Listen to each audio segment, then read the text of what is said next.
Nung linggo, nasa kote ng araw ng PNP itong si Kingdom of Jesus Christ leader na si Pastor Apollo Kibuloy. Kinabukasan Lunes, nagkaroon ng info na dadalhin siya sa QC-RTC at Pasig RTC para harapin yung mga kaso niya. Pero naging negative ito at nagkaroon nga ng press conference sa Camp Crame at di namin inaasahan na ihaharap siya doon.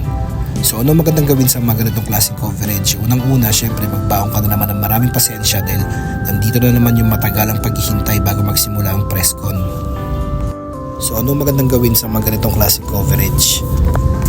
Sa mga ganitong coverage, bibigyan lang kayo ng isang pwesto. Pero kung medyo madulas ka, makakasingit-singit ka at makakaanggulo ka sa gilid. Maya-maya papasok namin yung subject na si Apollo Kibuloy kasama ang kanyang mga co-accused.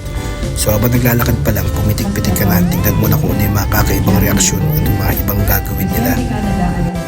At maaari wag mong tatanggalin yung tingin mo sa kanila dahil maraming pwedeng mangyari. Meron ka mga 2 hanggang 5 minuto para pumitik. Sinasabi ko siyo sa mga ganitong klaseng coverage, mahaba-haba na yung 1 minuto. Kahit nga less than 1 minute, kahit nga 30 seconds lang, sobrang laking bagay na nun para makakuha tayo ng shot natin. So ito yung mga nakuha kong shot sa ikli ng panahon na binigay sa amin. Sana makatulong.